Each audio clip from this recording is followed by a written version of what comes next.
नमस्कार, आप देख रहे हैं एनएमएफ न्यूज में आपके साथ शबनम। रविंद्रनाथ टैगोर, जिन्होंने बांग्लादेश का और भारत का राष्ट्रगीत लिखा, वो अब मुसलमानों के विरोधी हो गए हैं और खासकर बंगाली मुसलमान उनसे नफरत करने लगे हैं।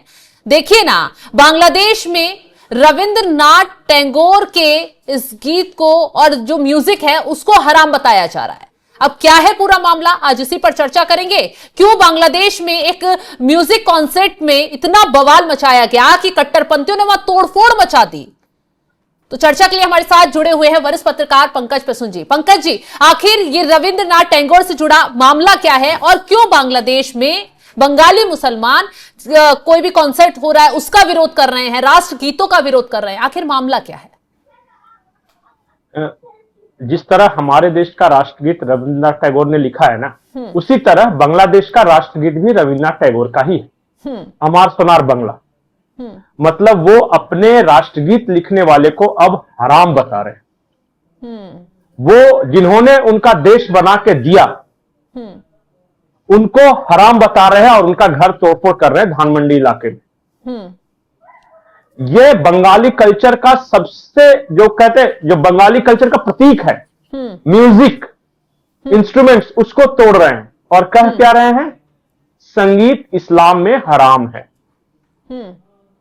वो हर उस पहचान को नष्ट कर देना चाहते हैं जो कि बंगाली कल्चर को रिप्रेजेंट करता है। हर उस पहचान को तो क्या पहचान रखना चाहते हैं? सिर्फ और सिर्फ इस्लामिक पहचान। There is nothing called Bengali culturalism, वो उनका कहना है, हम नहीं कह रहे। ये अब्दुल रजाक है और बताया जा रहा है कि ये बांग्लादेश के बहुत पॉपुलर मौलाना है, तहरीरें किया करते हैं और ये कह रहे हैं कि चूंकि म्यूजिक जो है, संगीत इस्लाम में हराम है, इसलिए रविंद्रनाथ टैगोर, वो तो वैसे भी हिंदू था, उसको तो कुछ हम एक्सेप्ट ही नहीं करते। और जेम्स जो सबसे बड़े रॉक स्टार हैं बांग्लादेश के, उनके भी कंसर्ट में तोड़फोड़ हुआ सिर्फ एक वजह से कि इस्लाम में म्यूजिक हराम है। इस्लाम में तो सिर्फ म्यूजिक नहीं, बहुत सारी चीजें हराम हैं। जो बांग्लादेश में इस वक्त हालात बने हुए हैं, इस्लाम तो उसकी इजाजत नहीं देता। इस्लाम बहन बेटियों को आप साथ इतना अत्याचार कर रहे हैं, उसकी इजाजत नहीं देता। इस्लाम भड़काऊ बयानबाजियों की इजाजत नहीं देता। फिर क्यों कर रहे हैं ऐसा सब? तो ये शबनम सैफी कह रही है ना, वहां के मौलाना इस बात को नहीं मानते ना। आपको लगता होगा कि चलिए महिलाओं के प्रति हिंसा या ज्यादती इस्लाम में हराम है। आपको हो सकता है कि लगता होगा कि शराब पीना इस्लाम में हराम है, क्योंकि पैगंबर मोहम्मद साहब ने ये कहा है। लेकिन क्या आज शराब नहीं पीते? सारे, कल मैं देख रहा था वीडियो, जितने प्रोटेस्टर्स हैं वो दारू के नशे में झूमते हुए चीजों को तोड़फोड़ कर रहे थे। इसलिए मैं कहा कि what is Islamic about that protest, मुझे नहीं समझ में आया। वो काम कर रहे हैं जो गैर इस्लामिक है। वही तो, आप इस्लाम को ढाल बनाकर हर वो चीज कर रहे हैं जो इस्लाम जिसकी इजाजत देता ही नहीं है। ढाल बना लिया इस्लाम, उतर जाते हैं मौलाना। एक चीज और शबनम, क्योंकि मैं इस्लाम का जानकार नहीं हूं, लेकिन जो भी थोड़ा बहुत मैंने पढ़ा है, जो 4 पैगंबर को सबसे महत्वपूर्ण माना गया है। ईसा, मूसा, दाऊद और एक और है, 4, ठीक है। मूसा के बारे में ये कहा जाता है, जो मैंने पढ़ा है, आप सुधार दीजिए अगर मैं कोई गलत हो तो। मूसा के बारे में पढ़ा है, इब्राहिम, ईसा, मूसा। हाँ, आदम, इब्राहिम, ईसा, मूसा, ठीक है। अब एक बात है, मूसा के बारे में मैंने जो पढ़ा है कि उनको खुदा ने ये दिया था कि वो एक लाठी से मार के दरिया को 2 हिस्से में बांट सकते थे। ये सही है। ईसा के बारे में ये बताया गया था कि उनको ऐसी शक्ति दी कि वो मुर्दों को जिंदा कर देते थे। ये सही है। दाऊद को क्या दिया? खुदा ने दाऊद को क्या दिया? मौसीकी। और लिखा हुआ है कि जब वो गाते थे तो पहाड़ें झूमकर गाती थी, परिंदे चले आते थे और उन्होंने खुदा की इबादत ही मौसीकी के द्वारा की। ये सही है कि नहीं है? बिल्कुल। आवाज़ सब की तरफ चलने पड़ते थे, खींचे चले आते थे। हाँ, मैंने भी यही पढ़ा। अब बताइए, क्या खुदा अपनी इबादत के लिए किसी हराम चीज को नजर कर सकता था? मैं जानकार नहीं हूं, लेकिन मुझे वैसे मौलाना की तलाश है जो मुझे मेरा क्लियर करे इस बारे में। क्या मौसीकी खुदा ने नहीं दी? और जब इनायत की है तो वो हराम कैसे है? ये किसने कह दिया? किसने कहा? मैं आपको बताऊं, वहाबी मूवमेंट जो शुरू किया गया 1991 में अमेरिका के CIA द्वारा, उसने इस बात को प्रचारित किया कि म्यूजिक या संगीत या मौसीकी हराम है। उससे पहले इस तरह का कोई कॉन्सेप्ट नहीं था। और मैं बार बार एक चीज बोलता हूं कि मैं दो डिफरेंशिएट करता हूं। एक इस्लाम वो जो ओरिजिनल है पैगंबर मोहम्मद द्वारा, और एक वहाबियत वाला इस्लाम जिसको अंग्रेजी में आजकल यूरोप में मिलिटेंट इस्लाम कहते हैं। रेडिकल इस्लाम, मिलिटेंट इस्लाम, दोनों में जमीन आसमान का फर्क है शब्द। बिल्कुल।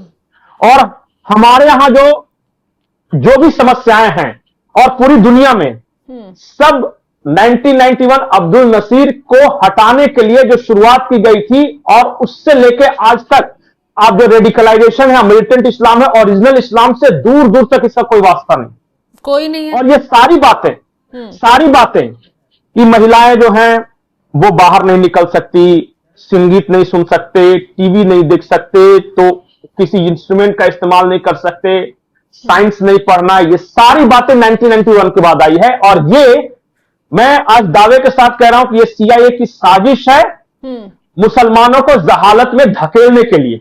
क्योंकि अगर ठीक है संगीत इस्लाम में हराम है तो आप तोड़फोड़ मचा दोगे, आप बवाल कर दोगे, आप खून कर दोगे, हत्याएं कर दोगे। किसने कहा?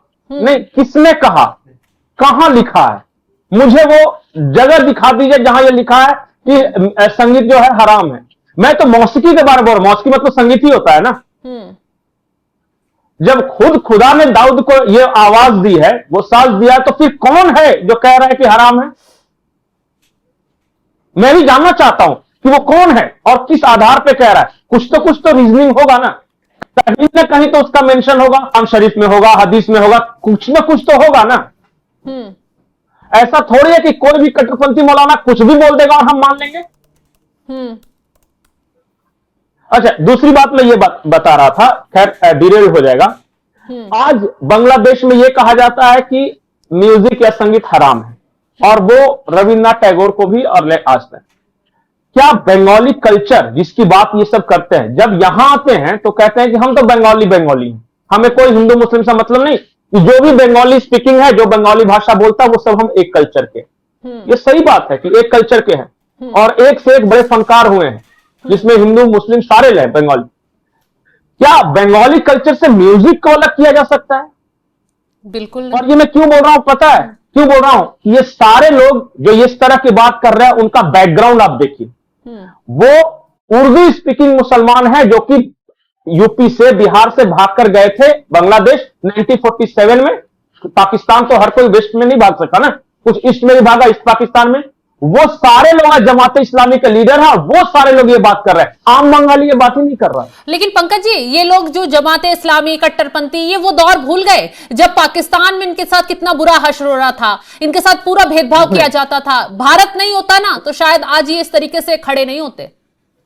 नहीं, इसमें भी थोड़ा सा टेक्निकल प्रॉब्लम है। ये जो मौलाना है, इनके परिवार के साथ भेदभाव नहीं हुआ था, वो बंगाली परिवारों के साथ हुआ था, चाहे बंगाली मुसलमान है या बंगाली हिंदू है।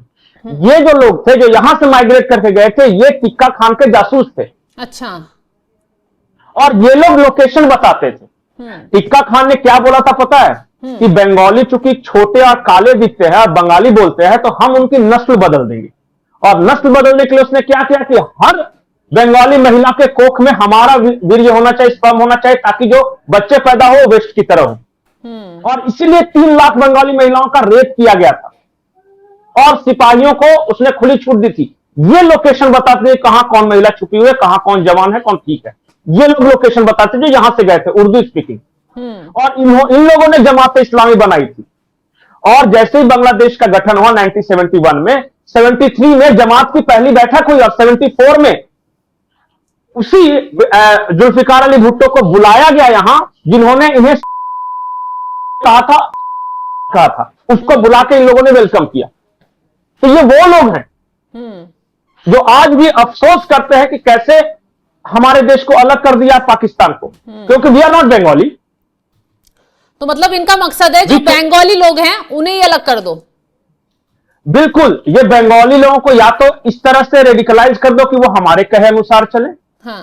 और इनका इनका सबसे बड़ा मुद्दा यही है कि हम कैसे दोबारा उस पाकिस्तान से जुड़े जो कि उर्दू स्पीकिंग है। अच्छा, तो ये संभव वो हो पाएगा? लैंग्वेज अब होगा या नहीं, पर कोशिश तो यही है, और यही काम ये करते हैं। सही कहा आपने, जिस तरीके की हरकत इस वक्त बांग्लादेश में ये लोग कर और रहे हैं। हाँ। और वो सारी बातें जो वहाबियत से निकली है, और वहाबी का सबसे ज्यादा प्रचार कहां पे हुआ पता है आपको? कहां पे हुआ था? कभी इस्लाम में वहाबियत पढ़िए, और वहाबियत के पहले का इस्लाम और उसके बाद का इस्लाम पढ़िए। ये सारा सीआईए ने बनाया था रेडिकलाइज करके, रशिया के खिलाफ लड़ने के लिए जिहादियों को तैयार करना था। तब वहां पे ये किया, पूरे पाकिस्तान में मदरसे, उस बॉर्डर पूरे एरिया में, खैबर पख्तूनख्वा वाले, नॉर्थ और साउथ वजीरिस्तान में सब मदरसे बनाए, और वहां इन लोगों को बुलाकर ट्रेनिंग दी और मुजाहिद बनाकर भेजते थे अफगानिस्तान, ताकि रशियन फौज लड़े। अमेरिका का युद्ध लड़ना था, वो अपने लोगों को मरवाना नहीं चाहता था, मरवाने के लिए उसको इस्लाम के लड़ाके चाहिए थे, इसलिए ये बनाया था वो सुन्नी मुसलमान तालिबान नाम का। तालिब मतलब क्या? तालिबान का नाम कैसे पड़ा पता है? जो इस्लाम की शिक्षा ग्रहण करता हो। तालीम। और उसी से, हाँ, तालिब उसी से है, और तालिबान उसी से नाम पड़ा। तो ये जो शिक्षा दिया ना सीआईए ने, उसका असर ये दिख रहा है चारों तरफ, जो बम लगा के फोड़ रहे हैं। नहीं तो इस्लाम में तो कबीर भी हुए, रहीम भी हुए। सही। कभी देखिए 1980 के पहले का, जब ये रशिया में युद्ध हुआ, उससे पहले का इस्लाम का देखिए। आज अरब नहीं मानते इन लोगों को, क्योंकि उन लोगों ने झेल लिया। आज सऊदी क्यों अपने आप को मॉडर्नाइज कर रहा है? क्यों यूएई अपने आप को मॉडर्नाइज कर रहा है? मैं एक जगह पढ़ रहा था कि इतने साइंटिफिक थे ये, अलजबरा का आविष्कार ही किया है अरब में हुआ था, उनका मैं नाम भूल गया उनका, जिन्होंने अलजबरा निकाला। तो जो मैथ्स को लेकर, साइंस को लेकर कट्टरपंथियों का बढ़ावा मिल जाए, वो वहां पर बवाल करें, ये चीज बैन करवाने, वहां तरीके से चीजें चल रही है ना, इसी वजह से संभला हुआ। वहां जो लोग संभल गए वो तरक्की कर रहे हैं। हाँ। आप यूएई को देख लीजिए, वो तरक्की कर रहा है, आप सऊदी को देख लीजिए, तरक्की कर रहा है, और जो अमेरिका के तरफ नहीं है, वहां पे रेडिकल इस्लाम वहां फैलाया गया, वो बेचारे आज गुर्बत में हैं। मैं एक चीज बार बार बोलता हूं कि ये जो पूरी लड़ाई है ना, वो इस्लाम बनाम आदर्श है ही नहीं। ये पूरी लड़ाई अल्लाह का इस्लाम और मुल्ला का इस्लाम के बीच है। बिल्कुल सही कहा आपने, जिस तरीके के हालात बांग्लादेश में देखने के लिए मिल रहे हैं, उससे तो ये क्लियर होता है कि अल्लाह के इस्लाम पर चलते तो शायद ये नौबत बांग्लादेश में नहीं आती, लेकिन मुल्ला के इस्लाम पर चलने वाले जिस तरीके से बवाल कर रहे हैं, भड़कावे में आ रहे हैं, मौलानाओं के भड़काऊ बयान लगातार वहां सामने आ रहे हैं, और खुलकर हिंदुओं को निशाना बनाया जा रहा है, और तो और अब तो जो गायक हैं उन्हें भी निशाना बनाया जा रहा है। फेमस गायक जेम्स, उनके जो कॉन्सर्ट था उसमें तोड़फोड़ की गई, रविंद्रनाथ टैगोर का विरोध किया जा रहा है। देखिए, ये वो बांग्लादेश है जिसे सुनहरा बनाने की कोशिश इन लोगों ने ही की, लेकिन कट्टरपंथी उस पर पानी फेर रहे हैं। जी, एक चीज और मैं बता रहा हूं कि ये जो मौलाना है, जो अब्दुल रजाक है, इस पे आरोप लगे थे जिस्म फरोशी करवाने का। अब बताइए, जिसके मदरसे में शराब चल रही हो, जिसके मदरसे में बच्चियों के साथ गलत काम कर रहा हो, वो इस्लाम की रक्षा करेगा? ये दिन आ गया खराब। कभी किसी और बिजनेस, उसको कहीं से पैसे मिल रहे होंगे, वो इस तरह की बकवास कर रहा है, और उसको पता है कि लोग जैसे मैं इस्लाम के चाशनी में लपेट के कोई बात कहूंगा तो लोग क्वेश्चन नहीं करेंगे, सवाल नहीं करेंगे। और इस जैसे लोगों से, ये पाकिस्तान के कुछ लोग हैं या बांग्लादेश के लोग, हमें बचना है। ये देश बहुत खूबसूरत देश है, और अमीर खुसरो के जमाने से हमारा इस्लाम है। पाकिस्तान बनने के बाद हिंदुस्तान में इस्लाम नहीं हुआ है। और जिन लोगों ने ये रेडिकलाइजेशन किया, उसमें सबसे बड़ा नाम आता है जो जिस जिन्ना का, वो जिन्ना मुसलमान था ही नहीं, ना वो नमाज पढ़ता था, ना उसको इस्लाम से कोई मतलब था। वो शराब, सिगरेट, यहां तक मैंने तो एक जगह लिखा देखा कि वो फोर्क तक खाता था, और उसके कहे अनुसार एक देश बना। उसको हम फॉलो करेंगे? बिल्कुल नहीं, क्यों करेंगे? यही तो मैं कह रहा हूं, जिन्ना का जो कॉन्सेप्ट है वो भारत के मुसलमानों का कॉन्सेप्ट नहीं है, क्योंकि उसने किसी मकसद से वो काम किया है, और बाद में उससे ही मार डाला। जिन लोगों ने पाकिस्तान बनाया, 5 लोग, जिन्ना को मार डाला, लियाकत अली खान को मार डाला, जोगिंदर मंडल जो यहां गए थे जय, उनको मार डाला। वो तो भाग के चले आए बच के किस तरह। वो जिन्ना की बहन जो थी, उनको मार डाला। ये किसी के नहीं है, और वो किसी को मानते ही नहीं। तो यही हालात जब अब इस बांग्लादेश तरह में भी से- देखने के लिए मिल रहे हैं। जैसे ही जैसे वही पाकिस्तान वही पर तो स्टॉप पड़ता है, हालात बिगड़ जाते हैं जी। बिल्कुल बिल्कुल बिल्कुल बिल्कुल। और सबसे गुर्बत में, सबसे जाहिलियत में अगर कहीं के मुसलमान आज हैं तो पाकिस्तान के हैं। बिल्कुल। और तो अब वो हालात दिखाई बांग्लादेशियों देते को वैसा ही बनाने की कोशिश कर रहे हैं। तो देखिए कैसे बांग्लादेश में पाकिस्तानियों की कट्टरता बढ़ती जा रही है और बांग्लादेश के हालात बद से बदतर होते जा रहे हैं। अब म्यूजिक भी हराम, अब डांस भी हराम, म्यूजिक टीचर भी हराम, म्यूजिक से बांग्लादेश को ऊंचाई देने वाले भी हराम। अब देखिए किस तरीके की मानसिकता बांग्लादेश में फैलाई जा रही है और कट्टरता लगातार बढ़ती जा रही है। कितने बुरे हालात बांग्लादेश के साथ हो चुके हैं। शबनम माफ कीजिएगा, मैं आपको टोक रहा हूं। जी। एक और चीज मैं देख रहा हूं, उन लोगों ने लिबास को इस्लाम से जोड़ दिया है। एक सवाल मैं पूछता हूं, और वो जो भी अगर इस्लाम के जानकार हों उनसे पूछिए कि जिस खुदा ने इस्लाम को सारी कायनात के लिए उतारा, यहां तक कहते हैं पशु पक्षी जानवर सबके लिए, वो एक यूनिफॉर्म पे खत्म जाके हो जाएगा, ऐसा लगता है? बिल्कुल नहीं। और कैसे आप ये उम्मीद कर सकते हैं कि जो लिबास अरब पहनेगा वही लिबास यूरोप पहनेगा और वही लिबास अफ्रीका पहनेगा? वो कैसे संभव हो सकता है? सबके देश का अपना कल्चर है ना।